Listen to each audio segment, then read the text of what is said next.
over here and Sarah. Okay. Oh, got it. Hold on. All right. So today, what we're going to be, because I know in the ISFA community and some of you guys talk a lot about the genetics and stuff like that. So we're going to talk a little bit today about the interventional part of central lymphatic flow abnormalities and some of the imaging and new things that we're doing. Just there we go. I don't really have any disclosures, so that's good. The lymphatic system as a circulatory system, it was known as the forgotten circulation. People studied it extensively in the 1970s, but because of a lack of an imaging method, an easy imaging method, and a lack of anything to do about the lymphatic system, it was known as the forgotten circulation. And actually, one of the people who studied it extensively in the 70s and continued to do that, she never forgot it, was Michael's boss, who is one of my favorite people on the planet, or Michael's PhD advisor, which is Marlies Whitty, who really is one of the original lymphologists and just an amazing, amazing human being. But I'm happy to say that all that has now changed, and we are now studying central lymphatics regularly. We all know that lymph system has three functions: defense, transport, and circulatory. I am not going to concentrate today at all on the defense and transport components of this, but we'll talk mostly related to the circulatory. And again, I know that a lot of times lymphatic conferences concentrate on lymphedema, but I will not concentrate on lymphedema at all. We're going to just dive into what's going on centrally in these patients. So this is my depiction of central lymphatic anatomy and flow. In general, flow is peripherally, centrally, but about 2 to 3 liters a day of fluid that is drained into the lymphatic channels ends up in the thoracic duct. Total in lymphatic channels is about 8 liters a day. And of those 2 to 3 liters that go into the thoracic duct, which is the channel over here, about 40% of that comes from the liver, and about 40% of that comes from the mesentery, and that's under normal conditions. That can change depending on disease you have. And in most people, thoracic duct goes up and drains to the innominate vein on the left side. There is a lot of anatomical variance to this, and also a lot of variability to the actual flow. This flow from the liver, for example, can increase significantly, especially in patients that I deal with, a lot of patients with heart failure, where it can go from 1 liter a day to 30 liters a day. And if anybody here has not read Marlies' paper on some of the work she did with heart failure patients, then you have to do that. It's absolutely amazing stuff. Composition of lymph system is variable. So I come to this as a cardiologist, and the blood circulatory system is a little bit more homogeneous, and flow is much quicker. So even if there are streams that get different things, the mixing is much quicker. When we talk about chylous leaks, chylothorax and stuff like that, which is the thing that we're going to be focusing somewhat on today, the only thing that tells us is that the fluid is somehow connected to the mesentery, because that is the only place where chyle is formed. Right? These are the chylomicrons. You eat long-chain fatty acids, you go to McDonald's, eat one of those Big Macs, that is the stream that's going to increase. Chylomicrons are just fat coated with surfactant, and fat coated with surfactant inside water is white. That is exactly what milk is. That is from my chemical engineering history. But there are lots of streams that are connected to the central lymphatic system that do not have chylomicrons in it, and you can absolutely have pleural effusions, effusions in the peritoneum or ascites that is lymphatic in origin, but it is absolutely not chylous, right? So, and there's differences between them.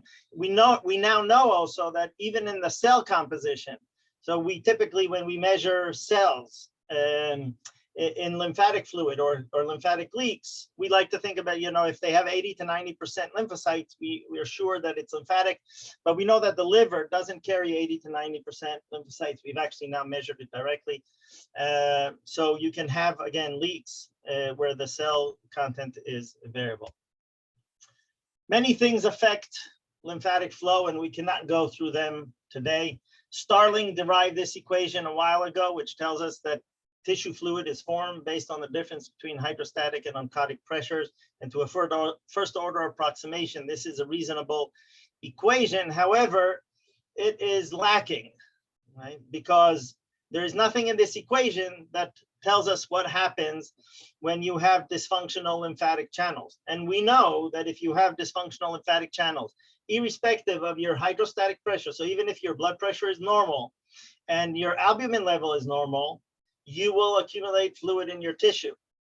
Okay, so that term, and I was actually just on a conversation with a friend of mine who's a mathematician, that term needs to be added to this equation and we will work on it. But anything that we do to people, especially, and I'm talking again from a cardiologist perspective, you know, we give our cardiology patients all kinds of medications.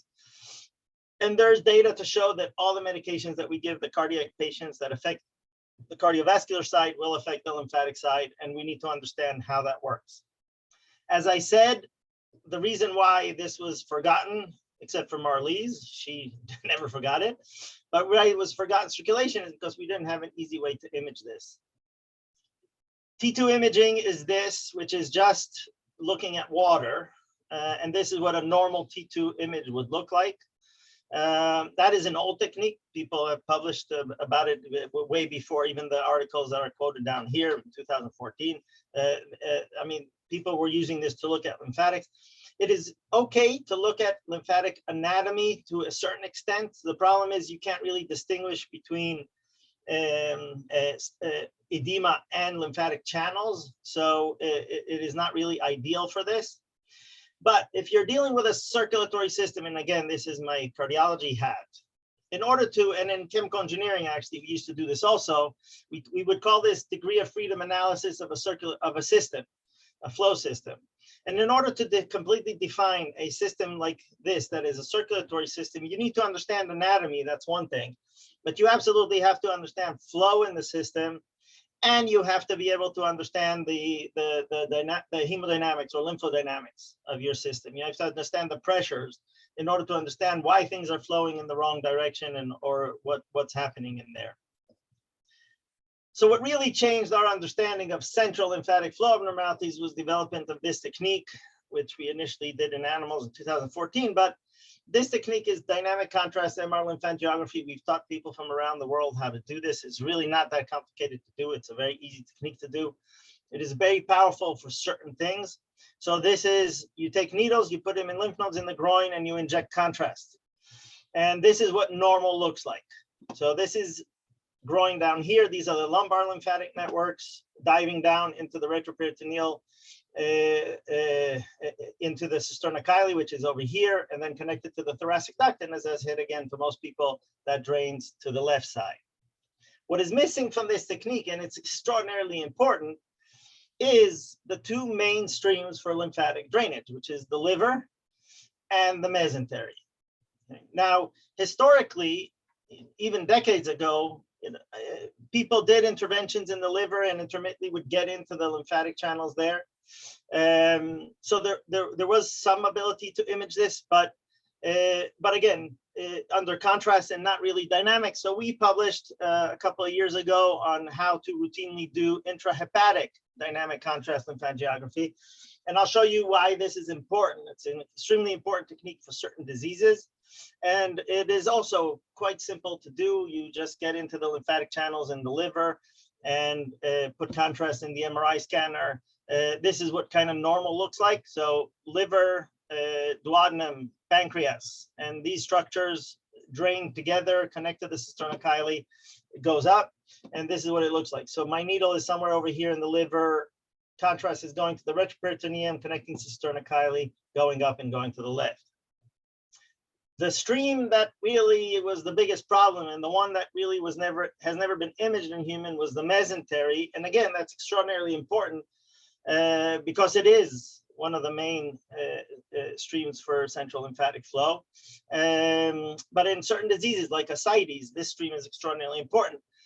Due to the intrahepatic imaging that we did, which gave us an idea about how the mesentery lymphatics were where were they and how they were flowing, because we had patients who had retrograde mesenteric flow. So we injected the liver and we could see the mesentery lymphatics light up.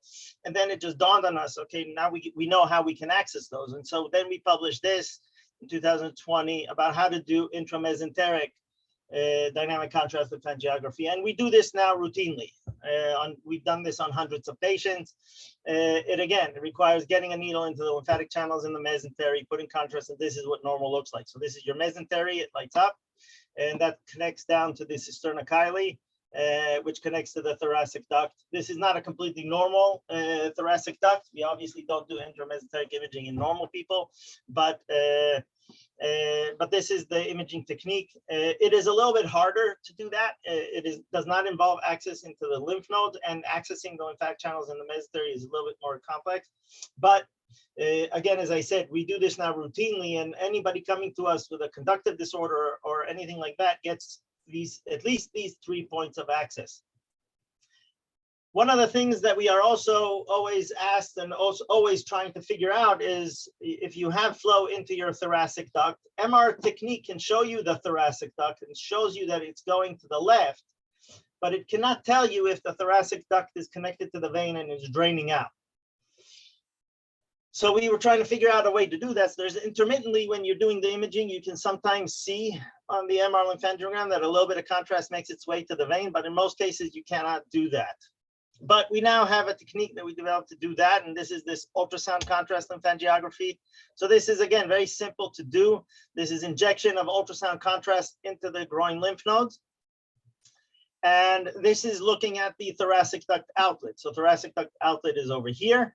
And even without the contrast imaging, just looking at the bubbles, you can see them coming out very nicely. But this is the thoracic duct outlet, and you can see this is the innominate vein, and you can see that the thoracic duct outlet in this patient is open and things are flowing in very nicely. So this is really good technique to confirm thoracic duct outlet patency or not, and very important for some of our patient population. As I said, this is not a talk about lymphedema, but we do MR lymphangiography for lymphedema, and that has even evolved over the time. This was a review kind of article from Australia, but this is a technique that we use over here. And the problem historically with MR lymphangiography for lymphedema was that you would put contrast in there and things would leak into the veins, and then you would get this, and you couldn't really tell the difference between this and where the lymphatic channels are. But there's this technique that we use that was developed in somewhere in the United States, I think it was Portland, but where you put in ferromoxetol, which is a T1 shortening agent, and then you lower your what's called TE, but basically you play with your parameters that ultimately nulls your venous signal. And this is what you get. Then what you're left with is the lymphatic channel. So you just have to use certain. So this now allows us to routinely image even patients with lymphedema and get rid of all the other signals and just see what's happening. But we're not going to talk too much about this. As I said, imaging was a key to understand many of the things that we're seeing. And the other thing that was key was to be able to do something about some things. This is a technique that was developed by a interventional radiologist who died not too long ago. His name was Constantine Cope in the hospital, University of Pennsylvania. This is transabdominal thoracic duct access. This is what was the routine technique that we use to access the thoracic duct. We still use it in many cases, but we now have a whole array of methods that we can use to access the thoracic duct. And what you see over here is just oil contrast. You take a needle, go through the abdomen, get into the cisterna chyli, put a wire, and then you can get your catheter in there, and you can use that to do interventions. This is one of the interventions that we used to do. This is thoracic duct embolization. So it's basically just shutting down the thoracic duct. So this is a coil and gluing of that. And again, this was a technique that was developed a long time ago. Constantine Cope, again, was involved in that. But in this technique, you're shutting down the main channel for lymphatic drainage. And we almost never do that anymore. That is not the right thing to do for almost all the patients that we're dealing with, especially the patients that you guys are dealing with, patients with conduction disorders, GLA, all these kind of things. We have seen now the other side. Initially, we started by doing this kind of procedure and thought that this was, this was the way to go for all of them, but it is not. There can be complications to this, especially if they continue to have the lymphatic problem that is causing the problem.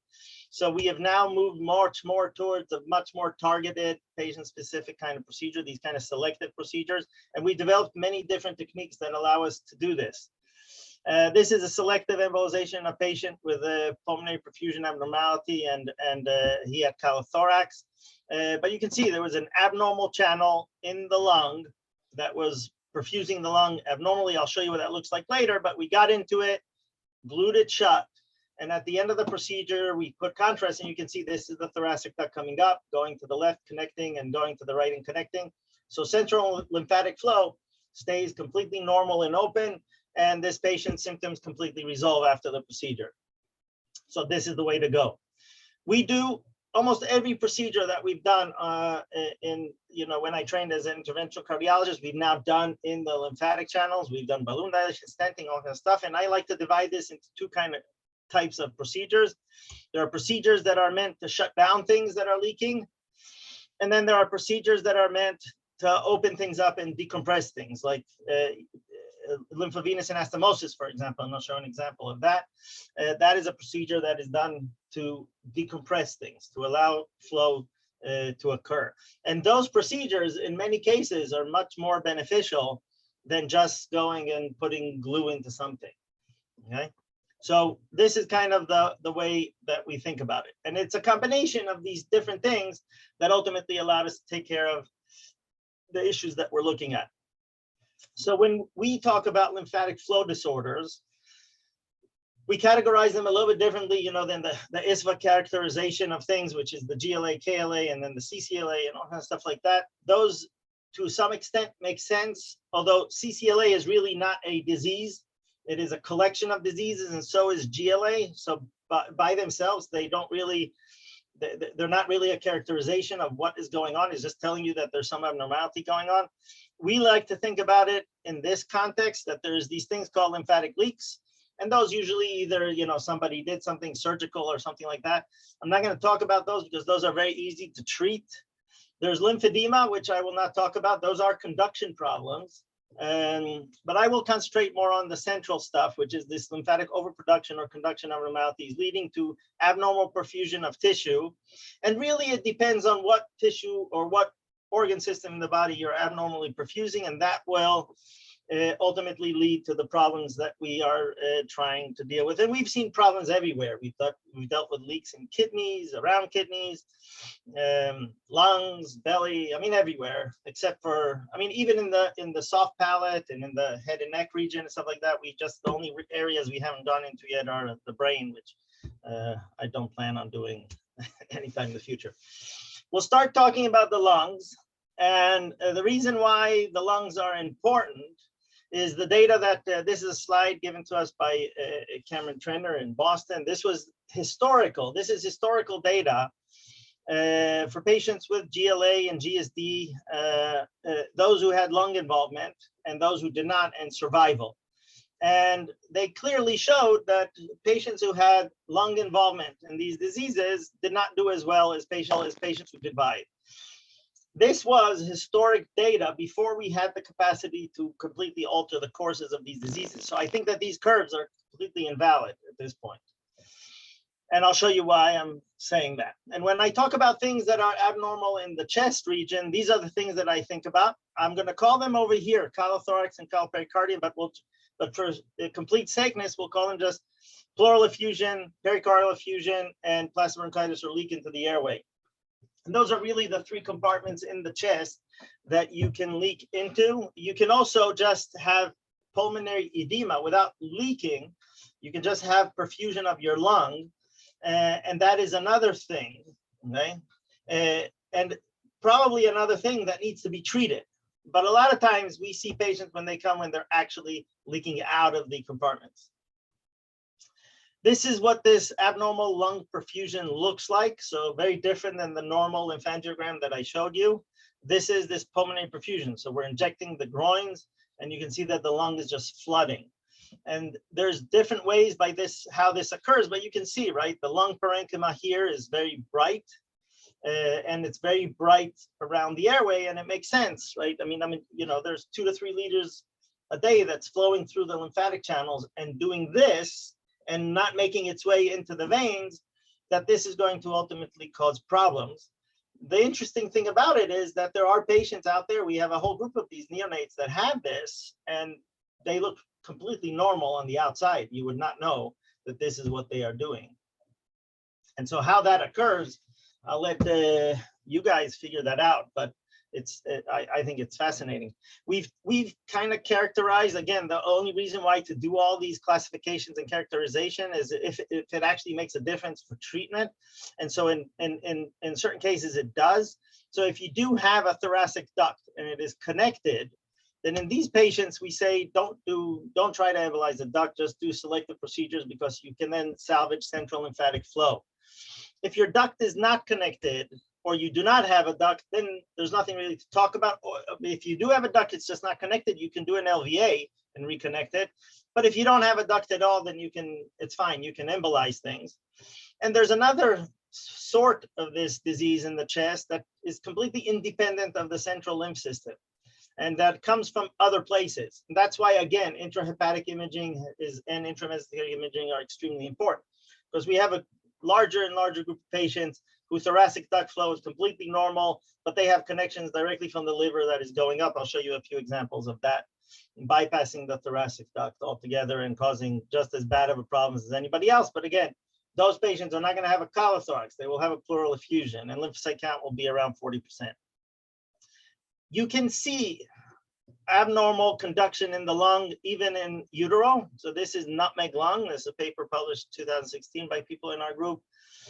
This nutmeg lung, which radiologists coined this, so I guess this is what they were thinking. Maybe they were eating nutmegs when they were looking at this, but we know that nutmeg lung, this is a patient with a normal left lung, right-sided nutmeg lung.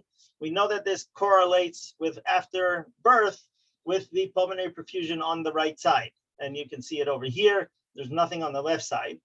The good thing about this patient is you can see that there is normal conduction in the lumbar area. There's normal thoracic duct. It's going to the left, actually, in this patient, and was connected. And if this is what you have, just an abnormality in your chest as a baby, then you are going to do really well. And we published a paper about this not long ago. 100% of these babies, we've now survived them. And you don't really have to do, we don't shut down the ducts in any of them. We just, in some of them, we give them a little bit of treatment with oil, Lepidol, which is also a sclerosing or embolization agent. And with this and careful management of their diet, so we put them on low-fat diet, and then we slowly transition. Takes about, we usually shoot for about 6 months to a year to transition them to a full diet. And if you do that, then in 100% of them, you can look at that paper, 100% of these patients, they will survive this, and they actually do well. And this is the group that I was saying, we have not resolved the pulmonary abnormality. So they're out there and they look like normal kids. So what happens to all this fluid that is flowing into the lung instead of draining out of the lung? Where is it going? How is it disappearing? And what is actually the nature of this abnormality? That, again, questions for you guys to figure out. This is the reason why historically patients with lung involvement did not do well. Right? So this is a kid that came to us who was 11 years old with GLA. He was called GLA, and he had a chylothorax. And he was living like this. This is how he was living at home for years and years. He was living like this. Obviously, he couldn't do much because the only thing over here that's lung is this and this, these small things. Everything else was just fluid, but people just didn't know how to resolve this. And this is what his lung looks like. And we actually have another patient like this that we are now dealing with, that we are going to working on helping now. But if you leave the lung like this for a long period of time, and that's what happened to this patient, then your lung gets stuck. It gets coated with proteinaceous material because there's a lot of protein and stuff in the chyle. And at that point, you have a locked in lung. And so if we try to evacuate the fluid, your lung is actually not going to expand. You will develop an ex-vacuo pneumothorax when we do that. So, and this is what happened to this kid. So first thing we did is we imaged the child to just see what is the abnormality. And you can clearly see, right, very different than the normal thoracic duct. There's all this stuff that is going, and the posterior intercostals are lighting up. There's channels that are going actually through the bone. So we had a conducting channel that was going through the vertebral body, thankfully not affecting anything else. He was not, didn't have any fractures or anything, but that's why he had a few, I mean, that's why they can have fusions on both sides, because there's abnormal conduction in all kinds of places. We did multiple procedures on him to resolve this. So we did several gluing procedures and then hybrid surgical embolization procedures with a special kind of fluorodesis, and ultimately got this child to this state where you can see now that the lungs are completely open. He still had chest tubes at the time, but after a few weeks of this, the chest tubes were removed, and that child was done 5 years ago or 4 years ago and is doing perfectly fine so far. He has not had recurrence of his effusions in the chest. So again, that's why I said we can take that curve and change it. We don't, not necessarily kids, even with lung involvement, should have that bad outcome that they historically had. This was a paper that we published about outcomes for treatment of pulmonary perfusion and thorax, and really in almost 100% of those cases, we solved the problem. But this can be very different than some of the primary diseases like conduction problems and GLA and GSD and those kind of things. They can show up a little different. The ability to treat those procedures is a little bit less than 100%, but still very good, much better than what it was. This is kind of our chylothorax or pleural effusion treatment pathway, and what we tell people is try to treat them with diet and conservative treatment for a few weeks and see if you get anywhere, and if not, then it's probably time to move on to try to do something else.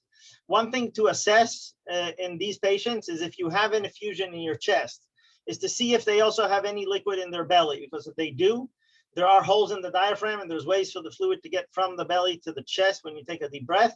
So if you do have ascites, that puts you in a different category, and you have to look at things a little bit differently. That puts you maybe potentially into what we call a multi-compartment problem, and I'll tell you a little bit about how to treat that. But if you don't have that, then what we do is we at least do 2 types of imaging, so intranodal and intrahepatic. But if you have a conduction disorder, then you're going to get 3 types of imaging: intranodal, intermesenteric, and intrahepatic, so that we can completely characterize your conduction. We will assess your thoracic duct outlet patency, and then based on all of that kind of stuff, we will determine how to treat that exactly. And again, even for conduction disorders, selective embolization is the way to go for most patients. Plastic bronchitis is the leak of chyle or lymph fluid into your airway. This is a disease that we have been working a lot with. We determined actually how it worked because we were in the duct, and we put blue dye while our pulmonary doctor was looking into the airway, and then all these lymphatic channels, the peribronchial lymphatic channels, lit up, and that's what you're seeing right over here. And so in these patients, they will spill lymph into their airway. Lymph in airway, which has a lot of protein, denatures, sticks, and forms casts of the airway. And so either they cough it out or they will choke on this. Historically, the outcomes for this disease was very poor. Now the outcome is very different. So again, we completely shifted the outcome curve for these kind of patients. And this was a collection of 70 patients that we had just submitting for publication. And you can see that a lot of them were casting on a daily basis, and most of them don't do that anymore. There was a small group of patients who continued to have some symptoms, and even those we now understand why they continue to have symptoms, and I'll show you a little bit how that worked. So even those we can probably treat. So a very high treatment success for patients with this disorder. Caloptosis is kind of like that, but it's just maybe a little bit more on the spectrum. It's where you don't even have a chance to form cast. You're leaking so quickly into the airway that is just fluid is just accumulating. And people that have this was an adult patient without any other diseases other than this pulmonary perfusion who presented with caloptosis. So he was just spilling chyle into the airway. We know it was that because here's the blue dye again staining the airway. And this is what it looks like from the inside. So these are lymphatic channels pulsating, and you can see that in a second, boom, there you go. That's chyle that was just spilling. So somehow these pulsating lymphatic channels rupture, erode through the airway, and then they spill chyle, and that's when the patients feel like they are kind of drowning, okay? But again, very treatable disease. As I said, there was a group of patients that we could not treat or didn't understand how to treat, and most of those we've now found have this entity, which is this connection from the liver, bypassing the central lymphatic ducts directly into the lungs, and they can connect to the peribronchial lymphatics, they can connect to anything. right? And this is what an example of that looks like. So this is a patient with, I think he had plastic bronchitis and chylothorax actually. And you can see that intranodal imaging shows you a completely normal duct. And you can actually, in this patient, see here that it is connected to the vein. But this patient did not have a problem with his thoracic duct. So embolizing the duct in this patient would be detrimental. It would push all the fluid into his lungs through the liver. He had a hepatopulmonary connection. This is that. This is our needle in this connection. You can see it goes through the diaphragm and right into the left-sided peribronchial lymphatic networks, and then it kind of spreads out. We glued that shut, and this patient's symptoms completely resolved. We have since, because we have done now hundreds of patients with intrahepatic MR lymphangiography, my partner here, Chris, just published this paper, which is a wonderful paper about liver lymphatics and the different connections that liver lymphatics make and how they correlate with different disease processes. Okay. And this is, for example, a patient with a piezo mutation that has these kind of very abnormal system. I'll show you a little bit more about that. We know that hepatoduodenal or connections, which is this one, correlates with, for example, protein losing enteropathy very well. So worth looking at that. We'll talk a little bit about, if we're already talking about the liver, we'll talk a little bit about some of the problems that we see in the belly. We won't talk about all of them because we don't have all the time today to do that. But this is PLE, which is an entity that you guys will deal with, and Ascites. Again, both of those entities that you deal with. And there's different ways by which this occurs. PLE, for example, and we've now published another paper that talks about all different kinds of forms of PLE and how they, what causes them, etiology, and how you can classify them and image them. And so we kind of classified them, and this is all based on the imaging that we've done to the primary protein losing enteropathy patients.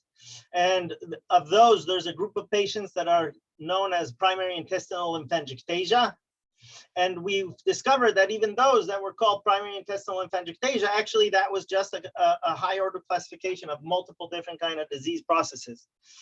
And then there's those with lymphatic channel disorders that can have PLE, but those are again primary. And then there's a whole group of secondary, and we deal a lot with the secondary.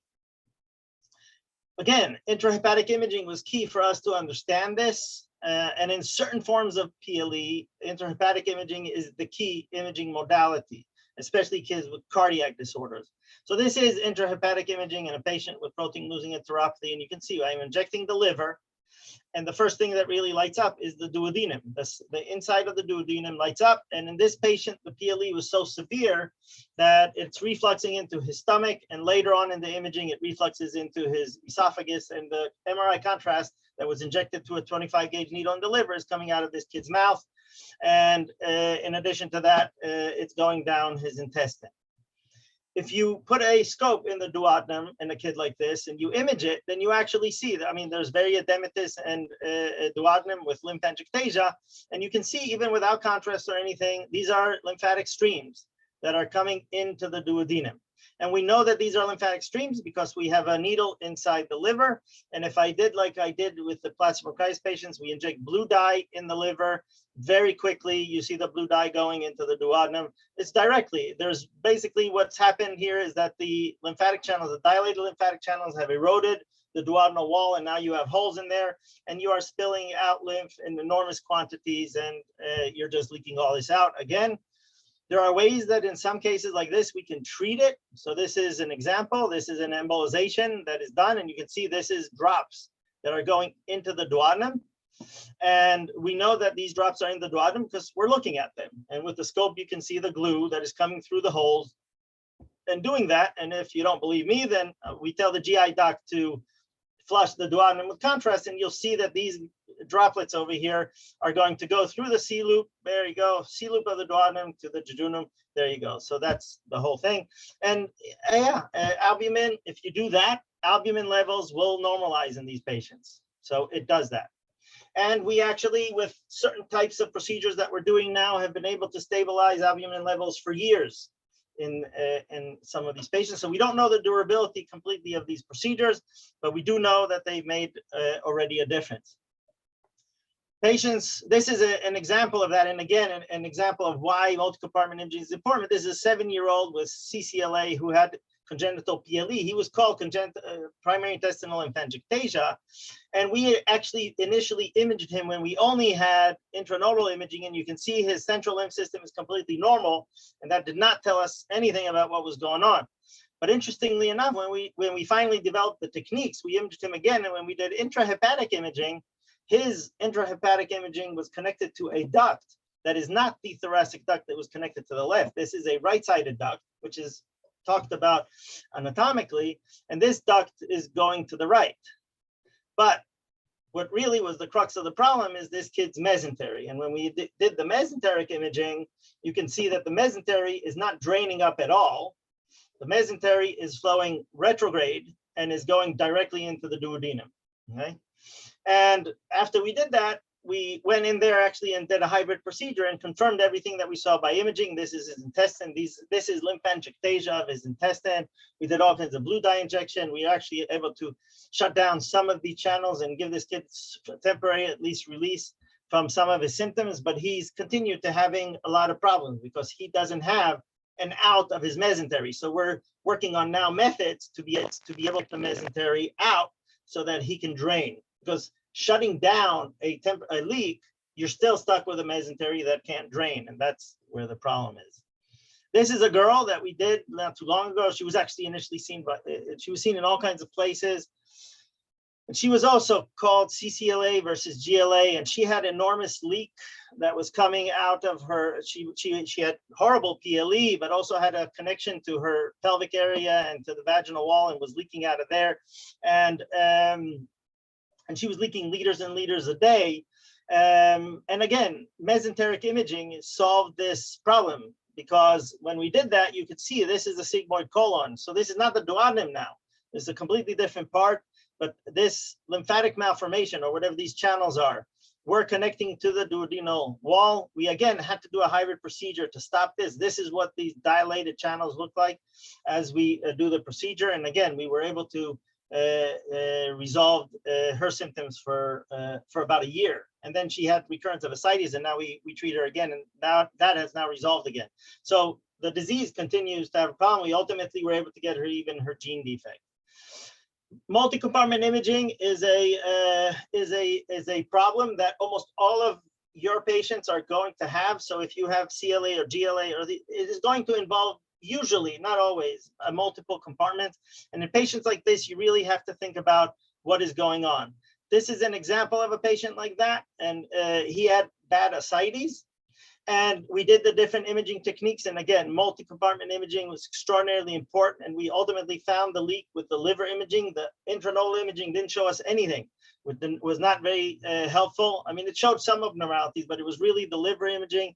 Mesenteric imaging was abnormal, but did not show us the leak. And we ultimately used ultrasound contrast to find the leak. And this is contrast in the liver. And you can see this is the ascites and the leak coming out. So we were able to do a very selective procedure in this patient, shut down the lymphatic network that was leaking, and the ascites in this patient completely resolved. If you have a multi-compartment problem and you have a thoracic duct that looks like this, so it does not connect it to the veins, so you have thoracic duct outlet atresia or occlusion, then you can reconnect that. These are these decompression procedures. And in many cases, this is the way to go. You could just do an LVA, and we've done that in multiple patients. This is one of those. So you had thoracic duct outlet atresia. We reconnected it to the external jugular vein. This is what it looks like. And that can help resolve symptoms in these patients. Now, there's a group of patients that we've done, and this is another thing to think about. And this is, again, ties back to what I started talking about, where lymphangiectasia, lymphedynamics is important. And this is an entity that we didn't completely understand initially, but now we are understanding it a lot better. This is obstruction in the thoracic duct. Now, as a cardiologist, I know what obstruction means because I know what the pressure gradient is supposed to be when an aortic valve, for example, is obstructed. We did not know that obstruction inside lymphatic ducts was a real entity, but we now know that it is. This is an example of that. And this paper is now being reviewed, so it should be out hopefully soon. But this is a patient with GLA who had a mass that was compressing the thoracic duct. And you can see what happened because of that. So this patient had ascites, but also PLE that when we did the mesenteric injection, nothing was going up. It is actually the liver injection that went up into the thoracic duct. And you can see that the thoracic duct had this abnormal curve in it right there. Okay. And when we get in there, this is what it looks like. And when we measure pressures in there, the thoracic duct down here measures 20, while the innominate vein measures 5, and the distal thoracic duct also measures 5. So enormous pressure gradient across the thoracic duct, causing the ascites and causing the problem.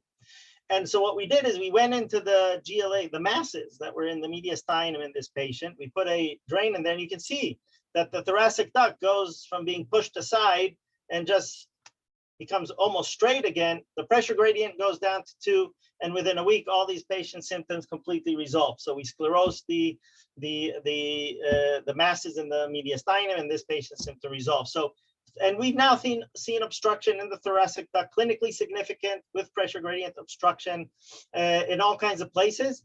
But a lot of times it's not that. A dilated duct is not an obstructed duct necessarily. In many cases, there is no pressure gradient across there. So there's no reason to touch a duct like that or do anything with it. You're not going to improve the flow in that. One thing, again, I'll reiterate that if a patient has a multi-compartment problem, just don't embolize the duct. We can use it to do all kinds of stuff.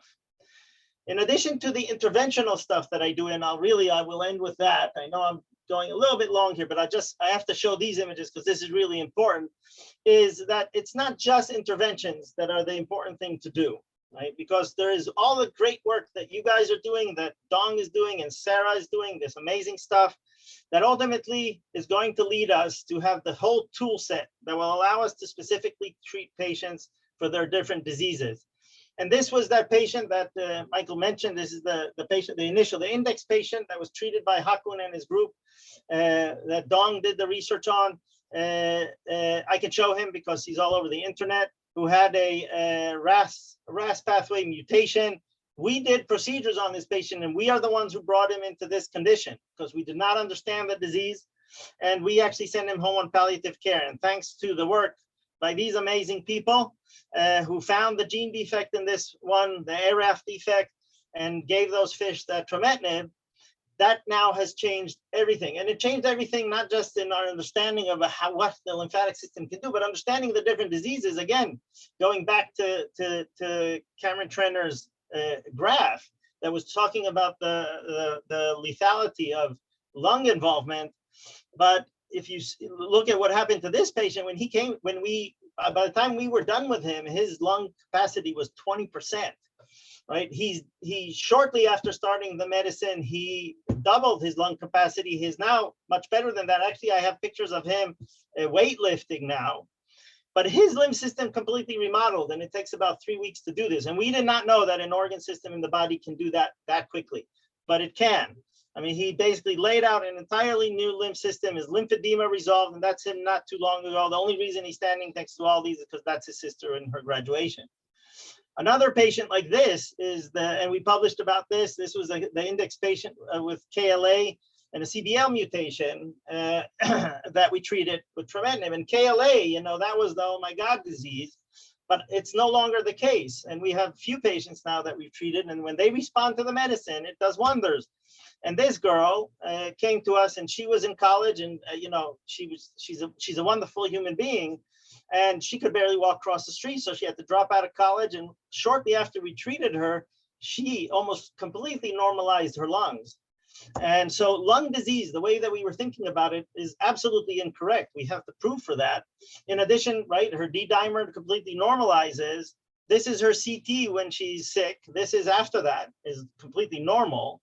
This is the MR lymphangiogram, so we can use these images to classify things, to follow the effects of treatment, and that's extremely important. And you can see this horrendous perfusion of the lung before, and that's all gone, right? So her big channels are still there, but she has no abnormal lung perfusion, and even by T2 imaging, typical KLA, horrendous looking T2 imaging, completely normal looking. And this girl ran a 10K marathon not too long ago, and I just saw her in clinic. Her lung function is completely normal. She's completed college. She's doing wonderfully well. So even patients like that are salvageable. Lung disease for these patients, which we thought was fixed, is not. It's reversible.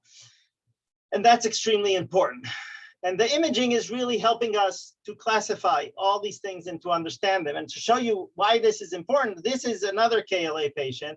And you can see what this one looks like, right? A very large thoracic duct, very bad perfusion of the lung. This is a KLA patient who actually is one that was also treated with trametinib and is now doing well. And it's very different. There's no thoracic duct. There's all kinds of perfusion in abnormal ways. And this is a KLA patient and very different than the other two. And the thoracic duct here doesn't show any perfusion of the lung, although there is perfusion of the lung. We just don't see it by just this simple kind of imaging. But these are very different looking phenotypically. And the question is, what is the correlation between this and the genotypes of this? And actually, Sarah Shepard is publishing a paper now. She's in the last stages of this wonderful work that she's done. And this is really the key. And the reason why to use this imaging is really to try to correlate the genes and the phenotype, and ultimately with the clinical status, because this is typical findings in patients with certain genes. So this is a rhizopathy in patients who have imaging that looks like this. I've been able to diagnose Noonan's by looking at imaging before they had the gene. This is typical for piezo, and this is a trisomy 21, and there's certain typical things over here. So there'll be a correlation between those two things, and ultimately the clinical symptoms, and ultimately the tools and the medicines that we're going to use to treat them. I won't go through this. There's many things that we have learned over the years about how to manage patients with these disorders, and we have a whole group of people, many of them are on here, that help us do that. And I'll summarize by just saying multi-compartment imaging is essential for many of these patients. Imaging is key to start to understand things. Precision is much better than just embolizing things shut, so target things. Medical treatments are ultimately going to be needed, and they can do wonders when they work. And I cannot acknowledge everybody who works with us, but I would love to acknowledge, you know, the people in the LGDA and the LMI and Learn and Tiffany and Jack Kelly, very close friends. I know Jack's kind of retired, but wonderful, wonderful human being, and their support, and all the rest of the people, some of them over here, for all the work. And I'll thank you. I know I talked way too long, but I just, you know, it just goes on. You should have stopped me, Michael. No, that was great. So I'm willing to stay longer if you guys want to ask questions. Go ahead. Yeah, so if anyone has a question, please feel free to just unmute yourself and ask your question. And I guess I'll get started with the questions. With your lymphatic imaging, are you able to assess lymphatic contractility or measure sort of lymph flow rates? And if so, do you see differences among sort of these different groups of patients? So if you should look up, hold on, yeah, look up. So a friend of mine, who is a colleague of mine, and we just published a paper about pressures in thoracic ducts, or it's just accepted, so it'll be published. Her name is Vibeke. I'm gonna kill her name. Horstrad. I could just send you an email. I'll send you. She's from Denmark, so you know they pronounce. I can't pronounce her short. Yeah, whatever. I'll send you the name. But she used fluorescent dye to look at the pulsation frequencies and pressure that stops that from happening, and looking at flow in the lymphatic channels.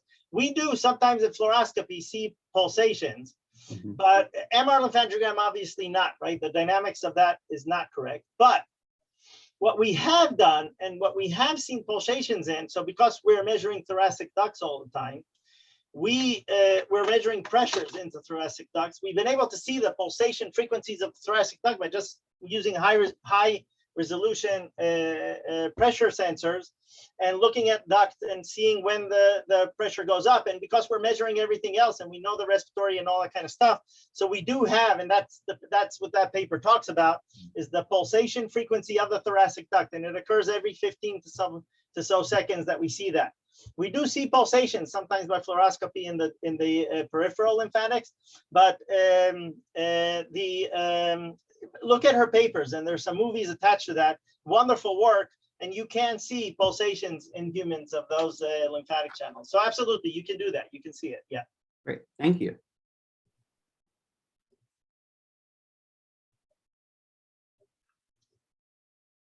Any other questions for Dr. Dori? I just wanted to comment then too. I think that what you showed last with the rhasopathy and the PASO-1 and the differences in the phenotype, that's really amazing. And seeing the different lymphatic, the phenotype among these different patients is pretty amazing. Yeah, and again, this is all, this is all the work that Hakun is leading, and Dong and Sarah have been involved with. I mean, literally, these people are magicians. I don't even understand what the hell they're doing most of the time, but they're able to get a genetic hit on our patient population, and I think they published it, or they're working on publishing it. Somewhere around 30 to 40% of the gene. I mean, this is amazing stuff that these people are doing, and really transformative. And I'll ask one more question, I guess. Yeah. You had talked about the lymphatic remodeling that you see after trametinib, and I was wondering if you have a hypothesis for the remodel. What's driving the remodeling?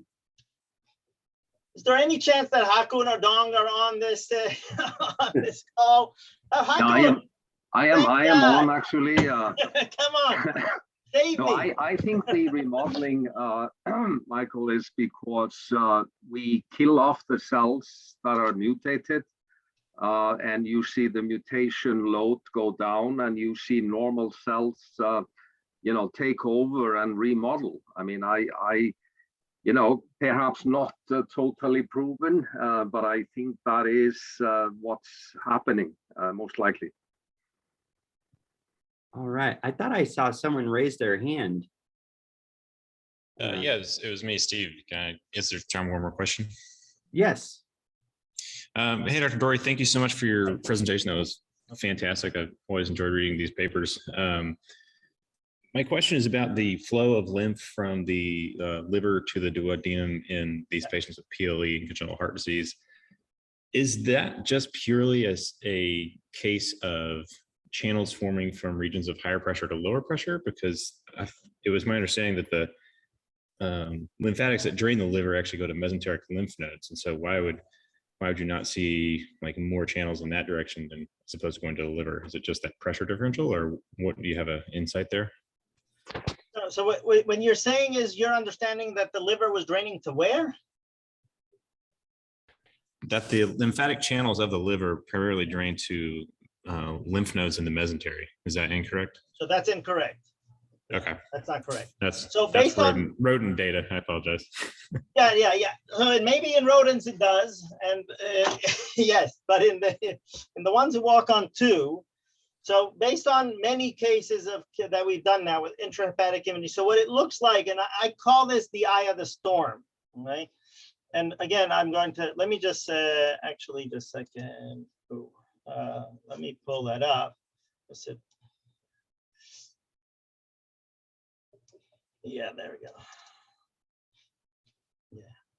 So I call it the eye of the storm, right? Because that area that is right over here, and we have another paper that we're writing about these kind of procedures that talks about that anatomy, right? The mesentery comes and plugs in to the cisterna chyli. And at the same area, and on top of that, because I'm showing it like this with the liver pushed to the side and everything, but it's actually not like that. Like if you take all this in collapse, then the eye of the storm is right over here, and the pancreas sits right on top of that. The duodenum is right over here. The liver is right over here. Liver, duodenum, pancreas, and those things, and even the lymphatics that drain the bile ducts, they are all sitting anatomically right next to each other. And no, they do not connect to the they do not drain into the mesentery under normal conditions. If you do not have PLE, and we have many images that we've done that, then when you inject the liver or inject the pancreatic lymphatic channels or any of those, then you will see those draining directly to the cisterna chyli and up, and the mesentery will not light up at all. And the same mesentery. When you inject the mesentery, you will not see the liver light up. So those connect in normal conditions, they will connect separately. The reason why PLE occurs, it is correct. It is there's probably a channel susceptibility to this, but in addition to that, there's a pressure phenomena, right? The inside of your stomach is atmospheric pressure, And in some of the heart failure patients, but even in the non-heart failure patients, right? Because we're treating PLE in patients with conduction problems. Pressures inside your ducts or venous pressure, and even if it's not elevated, it's 5-6 millimeters of mercury, so it's higher than your atmospheric pressure. And the lumen of the gut is a wonderful way to decompress the lymphatic system, and that's why it occurs. Did that help answer that? Perfectly. Thank you, sir. Okay, thank you. This is Jimmy Bennett from Seattle Children's Hospital, Dr. Dori, if there's time Hey, for how's one it more going?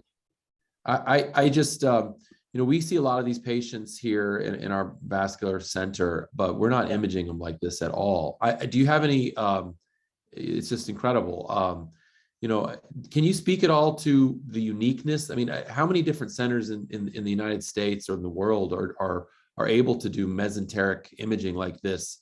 And since this is so transformative, do you have any suggestions for how to spread these types of techniques around in the field of, you know, because this kind of stuff I think needs to be happening at other centers, but I don't think that it is.